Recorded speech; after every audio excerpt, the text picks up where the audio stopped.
इस वारदात के बाद मैं वापसी मेज़ पर आकर कुंडली मारकर बैठ गया। लड़की हिंदू थी। हिंदू लोग सांप को बहुत मानते हैं, इसलिए कि मैंने किताबों में पढ़ रखा था कि इनके देवता शिवजी के सर पर भी एक सांप कुंडल मारे बैठा होता है। शिवजी हिंदुओं के बहुत बड़े देवता हैं और शिवजी देवता के सांप के हिंदू लोग पूजा करते हैं। लड़की सहमी हुई नज़रों से मुझे देखते हुए दरवाजे से बाहर निकलने लगी तो मैंने इंसानी आवाज़ में कहा, बहन बाहर मत जाओ, वहाँ कोई और बदमाश मिल गया तो क्या करोगी।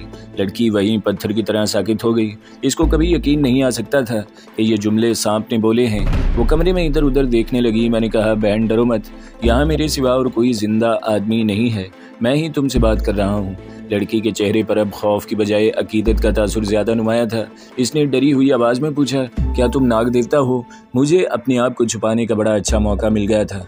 मैंने कहा, मैं नाग देवता का भाई हूँ, मुझे नाग देवता ने तुम्हारी मदद के लिए भेजा है, मुझसे डरने की ज़रूरत नहीं। मैंने चारों बदमाशों को जो तुम्हारी इज्जत बर्बाद करना चाहते थे हमेशा की नींद सुला दिया है। मुझे बताओ तुम कहाँ जाना चाहती हो।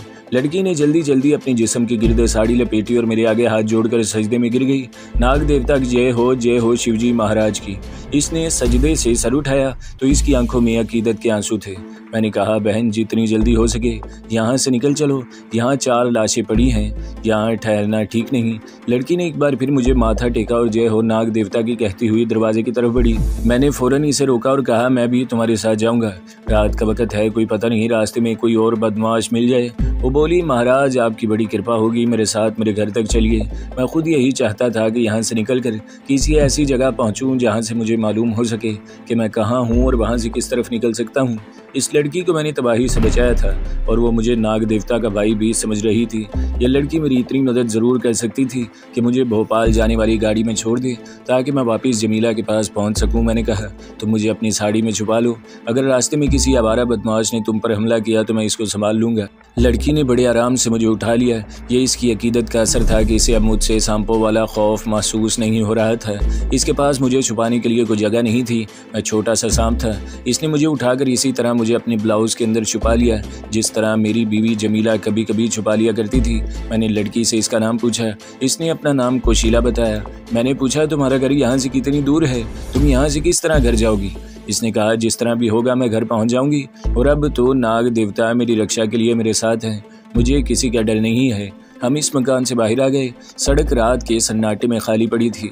वो जल्दी जल्दी सड़क पर एक तरफ चलने लगी। मालूम होता था कि वो इस सारे इलाके से वाकिफ़ है।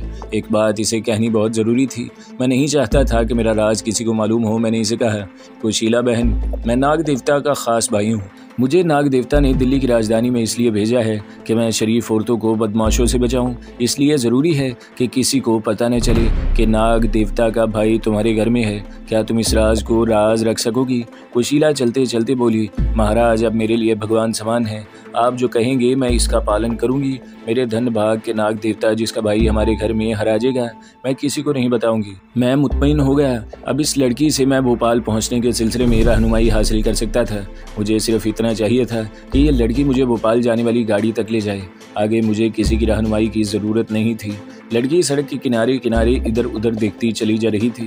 मैं इसके ब्लाउज में से सर बाहर निकाले रात के अंधेरे में भी सब कुछ देख रहा था। सामने से किसी गाड़ी की रोशनी हम पर पड़ी। मैंने लड़की से कहा, हो सकता है ये कोई टैक्सी हो, अगर खाली हुई तो तुम इसे रोक लेना। लड़की ने अभी हाथ नहीं दिया था कि गाड़ी तेजी से हमारे करीब आकर रुक गई। लड़की पीछे हट गई। ये जीप थी। जीप में 3 पुलिस वाले और एक सिविलियन कपड़ों वाला आदमी बाहर निकला।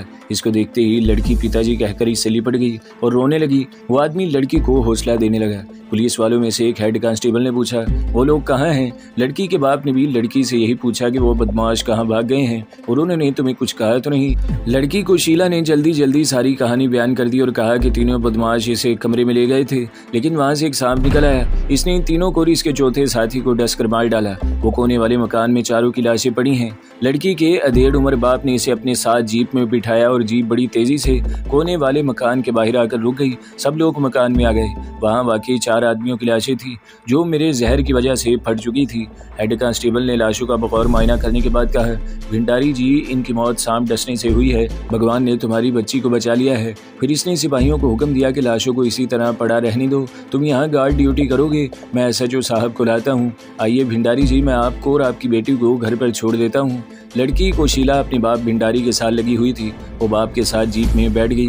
हेड कांस्टेबल भी साथ ही बैठ गया। जीप एक तरफ रवाना हो गई।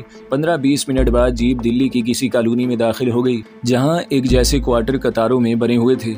इनमें से एक क्वार्टर में कुशीला अपने माता पिता और छोटे भाई के साथ रहती थी। माँ ने बेटी को देखा तो इसे सीने से लगाकर ज़ारों कतार रोना शुरू कर दिया। कुशीला के बाप ने कहा, कमला रोना धोना बंद करो, भगवान की बड़ी कृपा हुई है, हमारी बच्ची जैसे गई थी वैसे ही पवित्र घर वापस आ गई है। प्रीस ने कुशीला की माता को बताया कि ऐन वक्त पर आकर नाग देवता ने चारों बदमाशों को डसकर मार डाला और हमारी बेटी की इज्जत पर हरफ नहीं आने दिया। माँ ने अपने आंसू साड़ी के पल्लू से पूछते हुए कहा, मैं नाग देवता के मंदिर को दूध से धोऊंगी, शिव जी महाराज ने हमारी इज्जत बचा ली है। कुशीला का बाप पुलिस के साथ मौका वारदात पर आया था और जिस अंदाज में हेड कांस्टेबल ने कुशीला के बाप से बातें की थी, इससे जाहिर होता था कि वो खुद भी पुलिस में मुलाजिम है। साथ वाले क्वार्टरों में से एक आदमी और 2 औरतें आ गईं। वो कुशीला की मां को लड़की के वापस आ जाने पर मुबारकबादें देने लगी। कुशीला की मां की बातों से मुझे मालूम हुआ कि ये सारी वारदात पुरानी खानदानी दुश्मनी की बिना पर हुई थी। कुशीला के बाप का नाम लक्ष्मण दास भिंडारी था। इसकी अपने दूर के रिश्तेदारों के साथ दुश्मनी चली आ रही थी। वहाँ ये भी साबित हो गया कि कुशीला का बाप पुलिस के महकमे में मुलाजिम है। पुलिस के महकमे में होने की वजह से इसने अपने दुश्मनों के 3-4 आदमियों को थाने बुलवा कर मारा पीटा, जिसका बदला लेने के लिए उन्होंने 3-4 गुंडों को पैसे देकर भेजा, जो रात के वक्त कुशीला को इसके घर से अगवा करके ले गए। इस वक्त कुशीला का वालिद किसी ज़रूरी तफ्तीश के सिलसिले में पुलिस स्टेशन पर ही था। मुझे इन लोगों की दुश्मनियों से कोई दिलचस्पी नहीं थी। मैं तो सिर्फ कुशीला की मदद से भोपाल जाने वाली गाड़ी में सवार होना चाहता था। लेकिन इसी दौरान अगर मुझ पर दौरा पड़ जाता है और मैं शाम से इंसानी शक्ल में वापस आ जाता हूँ, तो फिर मुझे कुशीला से भी मदद लेने की ज़रूरत नहीं थी। लेकिन लगता था कि जिस तरह इस बार मेरे इंसानी शक्ल में कायम रहने का दौरानिया बहुत तवील था, इसी हिसाब से मैं शाम भी काफ़ी अरसे तक बना रहूँगा, क्योंकि मुझे अपनी इंसानी शक्ल में वापस आने के कोई आसार महसूस नहीं हो रहे थे। इस बात का इंकशाफ मेरे लिए थोड़ी सी परेशानी का बाइस ज़रूर था कि कुशीला का बाप लक्ष्मण दास भिंडारी पुलिस में था और यकीनी तौर पर वो पुलिस इंटेलिजेंस में था। लेकिन मुझे कोई इतनी ज़्यादा फिक्र भी नहीं थी। एक तो मैं शाम के रूप में था, दूसरे कुशीला मेरी हिफाजत कर रही थी। मैंने दिल में सोच लिया कि मैं कल कुशीला की मदद से भोपाल जाने वाली किसी न किसी गाड़ी में सवार हो जाऊंगा। मुझे कुशीला के बाप और इसके घर वालों से कोई सरोकार नहीं था। रात को सब सो गए। कुशीला पहले क्वार्टर के अकेले कमरे में सोती थी, जहाँ से गुंडों ने इसके मुंह को बंद करके इसे अगवा कर लिया था। अभी इसके माता पिता और छोटे भाई ने इसे अपने दरमियान सुलाया। मैं अभी तक कुशीला के ब्लाउज के अंदर ही था। मैं सारी रात इसकी साड़ी के अंदर ही रहा। दूसरे दिन रात वाला हेड कांस्टेबल जो हिंदू था खुद कुशीला के क्वार्टर में आ गया। रात को कुशीला मुझसे कोई बात न कर सकी। सुबह के वक्त वो गुस्ल खाने में गई तो इसने मुझे ब्लाउज में से निकाल कर कोने में पड़ी हुई पुरानी कुर्सी पर रखा और हाथ जोड़कर मेरे आगे माथा टेका और आहिस्ता से बोली, महाराज मैं स्नान करने लगी हूँ, आप यहाँ मेरे सामने बैठें, मेरे सारे पाप झड़ जाएंगे। मेरे बड़े धन भाग हैं कि मुझे देवता स्नान करते देखेंगे। मैं कुर्सी पर कुंडली मारकर बैठा था। मैंने इसे बहुत कहा कि मैं बाहर चला जाता हूँ। वो बोली, महाराज बाहर पिताजी के अफसर थानेदार मेहता जी आए हुए हैं, आप सबको नजर आ जाएंगे। मैं कुर्सी पर ही बैठा रहा। कुशीला जैसे ही साड़ी उतारकर बाल्टी के सामने बैठी, मैंने अपना मुंह दूसरी तरफ कर लिया। इसकी वजह सिर्फ ये थी कि मैंने इस हिंदू लड़की को बहन कह दिया था। अब मेरे लिए बहन के बराबर थी। जब तक वो नहाती रही मैं मुंह दूसरी तरफ करके बैठा रहा। जब इसने साड़ी पहनी तो मैंने मुंह इसकी तरफ कर लिया। इसे बिल्कुल महसूस न हुआ। नहाने के बाद इसने मुझे दोबारा अपने ब्लाउज में छुपा कर रख लिया। मैंने इसे आहिस्ता से कहा कि वो मुझे घर में किसी जगह छुपा दे। वो कहने लगी, घर में सिर्फ 2 कमरे हैं, एक में माता जी सो रही हैं, दूसरे कमरे में पिताजी थानेदार मेहता के साथ बैठे हैं। वो मुझे लेकर गुस्ल खाने से बाहर आ गई। इसके पिताजी ने कहा, कुशीला बेटी मेहता जी आए हैं, इनके वास्ते चाय बना कर लाओ। साथ ही छोटा सा बावर्ची खाना था। कुशीला अच्छा पिताजी कहकर बावर्ची खाने में चली गई और चाय बनाने लगी। इस वक्त थानेदार मेहता कुशीला के बाप से रात की वारदात के बारे में गुफ्तगू कर रहा था। इसने बताया कि लाशें पोस्टमार्टम के लिए अस्पताल पहुंचा दी गई हैं। अपने डॉक्टर ने लाशें देखकर ही कह दिया है कि इन्हें किसी मूजी सांप ने डसा है। पोस्टमार्टम बड़ा मुश्किल है। मैंने इसे कहा कि आप जितना पोस्टमार्टम कर सकते हो करके रिपोर्ट भिजवा दो। चूँकि बावर्ची खाना बिल्कुल साथ ही था, इसलिए मुझे इन लोगों की बातें साफ सुनाई दे रही थी। इस दौरान थानेदार मेहता ने एक ऐसी बात कह दी कि मैं चौंक पड़ा। इसने कुशीला के बाप से कहा, भिंडारी पैलेस होटल वाले केस का एक आतंकवादी तो डीएसपी साहब ने टॉर्चर करके मार डाला था। कुशीला का पिता बोला, डीएसपी साहब ने ये काम ठीक नहीं किया। हमें इससे दूसरे आतंकवादियों के बारे में बहुत सी मालूमात हासिल हो सकती थी। थानेदार मेहता कहने लगा, डीएसपी साहब सिख हैं और सिख किसी की नहीं सुनते। लेकिन एक अच्छी बात यह हुई कि हमने इस केस के दूसरे मुलजिम को पकड़ लिया है। वो कौन है? जिस आतंकवादी को डीएसपी साहब ने सांप डसवाकर ज़मीन में दबा दिया था ये इसी का साथी है। अभी तक कुछ पका नहीं, लेकिन हमें इतना मालूम हो गया है कि इसका ताल्लुक भोपाल शहर से है। भोपाल पुलिस के 2 आदमी इससे पूछगछ करने आ रहे हैं। आज किसी वक्त वो दिल्ली पहुंच जाएंगे। ये मेरे लिए हैरान और परेशान कर देने वाला इंकशाफ था। ये लोग यकीनी तौर पर कमांडो मंजर खालिद के बारे में बात कर रहे थे, क्योंकि हमारी पार्टी में सिर्फ वही भोपाल का रहने वाला था। ये खबर सुनकर मैं फिक्रमंद हो गया। अगर वाकई पुलिस ने कमांडो मंजर खालिद को गिरफ्तार कर लिया तो ये बहुत ख़तरनाक बात हुई है, क्योंकि कमांडो मंजर खालिद मुदिया प्रदेश में भारतीय मुसलमानों के हकूक़ का तहफ़्फ़ुज़ करने वाली एक ज़ेरे ज़मीन खुफिया जमात का लीडर था। जाहिर है इसको अज़ियतनाक तशद्दुद का निशाना बनाया जाएगा। अगर खुदा न करे कमांडो मंजर खालिद अज़ियत बर्दाश्त न कर सका और इसने कुछ बता दिया तो न सिर्फ भोपाल में इनकी जमात के मुजाहिद पकड़े जाएंगे, बल्कि भारत के दूसरे शहरों में जहाँ जहाँ इस जमात के लोग मौजूद हैं इनकी भी गिरफ्तारियाँ शुरू हो जाएंगी और भारतीय पुलिस इन्हें कभी जिंदा नहीं छोड़ेगी। कोशीला चाय के 2 प्याले ट्रे में रखकर बाहर आ गई। इस वक्त थानेदार मेहता से कोशीला का बाप पूछ रहा था, ये जो आतंकवादी हमारे आदमियों ने पकड़ा है, क्या तुम्हें पूरा विश्वास है कि वो भोपाल का रहने वाला है? थानेदार मेहता चाय का घूंट निकल कर बोला, हमारी इंटेलिजेंस ने यही रिपोर्ट दी है। बाकी तुम भी अपनी इंटेलिजेंस के आदमी हो और पुराने तजुर्बाकार हो। मेरे साथ चल कर इसको देख लो और फिर शाम तक भोपाल पुलिस के 2 आदमी भी पहुंच जाएंगे। पूरी बात सामने आ जाएगी। यह आतंकवादी इस वक्त कहाँ है? थानेदार मेहता ने कहा, CIA के हेडक्वार्टर में है। कोशीला का बाप कहने लगा, मेहता जी मुझे तो ऐसा लगता है कि ये पाकिस्तानी जासूस है या फिर कश्मीरी कमांडो है। मेहता ने कहा, तुम अभी मेरे साथ चलो, खुद इससे बात करके देख लो। इस वक्त कोशीला इस कमरे से निकलकर अपनी माताजी के पास दूसरे कमरे में आ गई। अब मुझे थानेदार मेहता और कोशीला के बाप भिंडारी की बातें साफ सुनाई नहीं दे रही थी। कोशीला अपनी माताजी का सर दबाने लगी। मैं इसके ब्लाउज में छुपा हुआ था, इसे कह भी नहीं सकता था कि वो दूसरे कमरे में वापस जाए।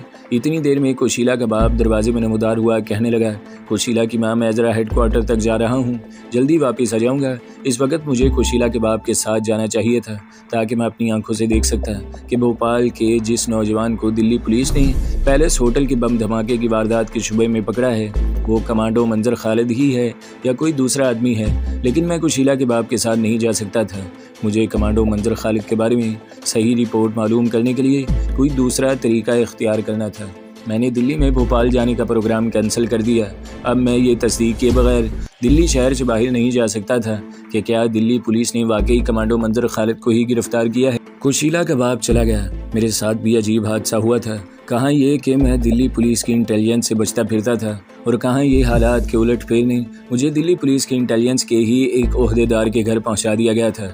ये अलग बात थी कि मैं इस वक्त इंसानी शक्ल में नहीं था, वरना शायद अब तक मैं पुराने किले के टॉर्चर सेल में होता। कोशीला अपनी माता के कमरे में थोड़ी देर इसका सर दबाती रही, फिर वो किसी बहाने क्वार्टर की छत पर आ गई। रात को जो बादल दिल्ली के आसमान पर छाए हुए थे वो छट गए थे और धूप निकल आई थी। छत की मुंडेरें ऊंची थी, एक लोहे की चारपाई बिछी हुई थी।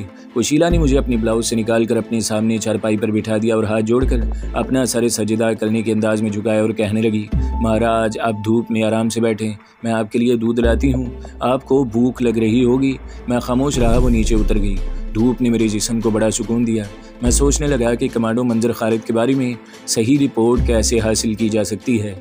मेरा एक ही जरिया था और वो कोशीला थी। मैं इसके बाप से बराह रास्त इस बारे में कुछ नहीं पूछ सकता था। अचानक मेरे दिमाग में एक तरकीब आ गई। मैं कोशीला की ज़ईफ़ुल एतकादी से फ़ायदा उठा सकता था। कोशीला एक प्याली में दूध लेकर आ गई। इसने बड़ी अकीदत से प्याली मेरे सामने रख दी और हाथ जोड़कर कहा, महाराज दूध पीजिए। मैंने थोड़ा सा दूध पिया और जल्दी से अपना मुंह पीछे हटाकर हल्की सी फंकार मारी। कोशीला ने परेशान सी होकर कहा, महाराज क्या बात हुई? मेरे जहन में जो तरकीब आई थी मैंने इस पर अमल करना शुरू कर दिया। मैंने कहा, कोशीला बहन, इस दूध में तुम्हारे घर की नहूसत का जहर मिला हुआ है। मेरे सिवाय इस जहर को कोई महसूस नहीं कर सकता। कोशीला एकदम घबरा गई। महाराज ये आप क्या कह रहे हैं? मैंने कहा, हाँ कोशीला, इस घर पर कोई बड़ी मुसीबत आने वाली है। इस मुसीबत का असर सबसे पहले तुम्हारे घर के दूध में जाहिर हुआ है, क्योंकि दूध देवताओं की पवित्र खुराक है। अब तो कोशीला बहुत परेशान हुई। मुझसे इसे अंधी अकीदत हो गई थी और ये अकीदत इसे होनी भी चाहिए थी। मैं सबसे बड़ी करामत ये थी कि मैं सांप होकर इंसान की आवाज़ बोलता था और बातें करता था। इसका ईमान था कि मैं जो कुछ कह रहा हूँ सच होगा। हाथ जोड़कर कहने लगी, महाराज भगवान के लिए हमारे घर को आने वाली मुसीबत से बचा लो। मैंने कहा, कल रात तुम्हारे साथ जो हादसा हुआ था वो इसी आने वाली मुसीबत की एक निशानी थी। अगर ऐन वक्त पर मैं इस कमरे में ना पहुँच जाता तो तुम्हारे घर की इज्जत खाक में मिल जाती। कोशीला ने आजिज़ी से कहा, महाराज हम पर कृपा कर दें, हमें आने वाली मुसीबत से बचा लें। जब मैंने देखा कि कुशीला पूरी तरह तैयार हो चुकी है तो मैंने कहा मुझे नाग देवता से मशवरा करने दो। अगर नाग देवता ने मुझे इजाज़त दी तो मैं तुम्हारी मुसीबत को ज़रूर हल कर दूंगा। मैं ध्यान लगाने लगा हूँ, मुझे बुलाना मत। और मैंने यूं ही अपना सर नीचे कर लिया। 10-15 सेकंड तक मैं इसी हालत में कुंडली मारे बैठा रहा। मैं देख रहा था कि कुशीला बेचैनी से इधर उधर देख रही है, कभी आसमान की तरफ मुंह उठाकर हाथ जोड़ती। मैंने गर्दन ऊपर उठा ली और कुशीला से कहा, तुम बड़ी भाग्यवान हो कुशीला, नाग देवता ने मुझे इजाज़त दे दी है कि मैं तुम्हारी मदद करूँ और तुम्हारे घर पर आने वाली मुसीबत को हमेशा के लिए भगा दूँ। कुशीला का चेहरा फरते अकीदत से खिल गया। इसने झुककर मेरे आगे सजदा कर दिया और बोली, आप भगवान के अवतार हैं, मैं आपको हमेशा जन्म जन्म में याद रखूंगी। मैंने कहा तुम्हें शायद एक काम करना पड़े। आप हुक्म करें महाराज, आप जो कहेंगे मैं करूंगी। मैंने सोची समझी तरकीब के मुताबिक कहा, नाग देवता ने मुझे बताया है कि दिल्ली शहर में इस वक्त एक ऐसा आदमी मौजूद है जिसकी जन्म कुंडली तुम्हारे पिताजी के दादा से मिलती है। अगर वो आदमी मेरे सामने आ जाए और मैं इस पर नाग देवता का खामोश मंत्र पढ़कर फूंक दूं तो तुम्हारे घर पर आने वाली मुसीबत टल सकती है, बल्कि इसके बाद तुम्हारे घर पर कभी कोई विपदा नहीं आएगी। कुशीला बेताबी से बोली, महाराज वो आदमी कौन है, वो कहाँ मिलेगा, मुझे बताएं, मैं इसकी मिन्नत करके इसे यहाँ ले आऊँगी। मैंने कहा नहीं, इसे यहाँ लाने की कोई ज़रूरत नहीं है, ये सारा काम राजदारी में होगा, तुम इसे यहाँ नहीं लाओगी, मैं इसके सामने जाऊँगा। कुशीला ने कहा, ठीक है महाराज, आप जो कहेंगे मैं वही करूँगी, लेकिन महाराज वो आदमी कहाँ मिलेगा, दिल्ली शहर तो आदमियों से भरा हुआ है। मैंने कहा इसके लिए मुझे एक बार फिर ध्यान में जाकर नाग देवता से पूछना होगा कि वो आदमी हमें कहाँ मिलेगा। और मैंने फ़ौरन सर नीचे कर लिया। थोड़ी देर बाद सर ऊपर करके मैंने कुशीला से कहा, कुशीला, नाग देवता ने मुझे इस आदमी की शक्ल दिखा दी है और ये भी कहा है कि ये आदमी इस वक्त तुम्हारे पिताजी के पास बैठा हुआ है। मैं समझी नहीं महाराज, कुशीला ने ताज्जुब से कहा। मैंने कहा तुम्हारे पिताजी इस वक्त कहाँ हैं? इसने बताया कि वो थानेदार मेहता जी के साथ CIA के हेडक्वार्टर गए हुए हैं। मैंने फ़ौरन बात को आगे बढ़ाते हुए कहा, और तुमने ये भी सुना होगा कि थानेदार मेहता ने एक मुजरिम को पकड़ा है जो CIA के हेडक्वार्टर में बंद है और तुम्हारे पिताजी इस मुजरिम को देखने गए हैं। ये वही आदमी होगा जिसकी तस्वीर मुझे नाग देवता ने दिखाई है और जिसकी जन्म कुंडली तुम्हारे पिताजी के दादा की जन्म कुंडली से मिलती है। मुझे यकीन है कि वही आदमी इस वक्त तुम्हारे पिताजी के सामने बैठा है। कुशीला के चेहरे पर उम्मीद की रोशनी सी फैल गई। कहने लगी, महाराज मुझ पर कृपा करें, आप खुद वहां जाकर इस आदमी को देखें। अगर ये वही आदमी है तो भगवान के वास्ते इस पर नाग देवता का मंत्र पढ़कर फूंक दें ताकि हमारे घर की मुसीबत टल जाए। मैंने कहा, मूर्ख लड़की, मैं कैसे जा सकता हूँ, मुझे तो मालूम ही नहीं है कि CIA का हेडक्वार्टर कहाँ है। फिर मैं सांप के रूप में हूँ, मैं अपना रूप शिवजी महाराज के हुक्म के बगैर नहीं बदल सकता और शिवजी महाराज इस वक्त कैलाश पर्वत में समाधि लगाकर बैठे हुए हैं।